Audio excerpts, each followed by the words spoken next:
عبدالله حذيفة قراء الصحابة جقنا ذكرون باجر لاقرب كفسمو زنا عندك النبي صحابة ترو قداج لستواجه بتلك تمكروا صحابة يرمطوا يبرقاتا عند اسرائيل تلج يا مريم لج عيسان عند تتعلت يماتا عند تتعلو ينو فرحاتي سقاتي كبد سلمي لياهون من يوتك ፍላጎቴ ሱሐቦችም አሉ የአላህ መላእክተኛ አይጠራጠሩ ይልቅ ቶሎ ብለው ግዳጁን ይንገሩን።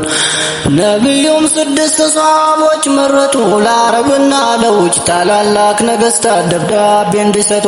ከነዚህ መካከል አብደላህ ሁዘይፋ እንዴት ተመረጠው? ለፋርስ መሪ የሚል ደብዳቤ ተሰጠው። ለፋርስ መሪ የሚል ደብዳቤ ተሰጠው። አብደላህ ሁዘይፋ ግመል አዘጋጅቶ ምስና ልጆቹን ሄደ ተሰናብቶ የፋርስን በረሃ ተራራ ሸለቆ እያቆራረጠ ሄደ ከአገር ርቆ።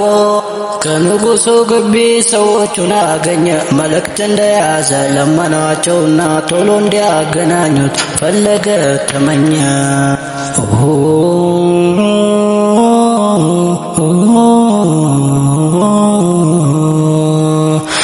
የፋርስ ኃያል መሪ በተሽ ቆጠቆጠው ካባርጎ ደርቦ።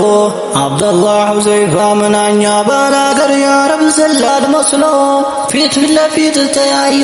አብደላህ አልፈራም በምናኛ ለምሰው አንገቱን አልደፋም።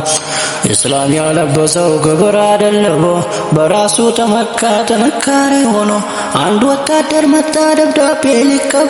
አብደላህ ተቃውሞ ለንጉሱ በእጁ ካልሆነ እምቢ ሲለው ንጉሱ ፈቅዶለት ቀርቦ በእጁ ሰጠ። አልቆየም ከፊቱ ፖስታውን ቀደደ። ደብዳቤውን ማንበብ ገና እንደጀመረ ፊቱ በብስጭት ወየበ ጠቆረ።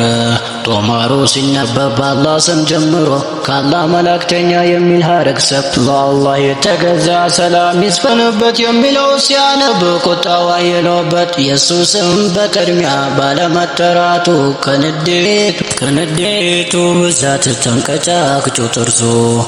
ባሪያዬ ነበረ እንዴት ቢደፍረኝ ነው እያለ ደነፋ ማን ጎበዝ ያዘው። ንዴቱ በረታ ሲቃ ተናነቀው ወረቀቱን ቀዶ ወጫጨቀ ጣለው።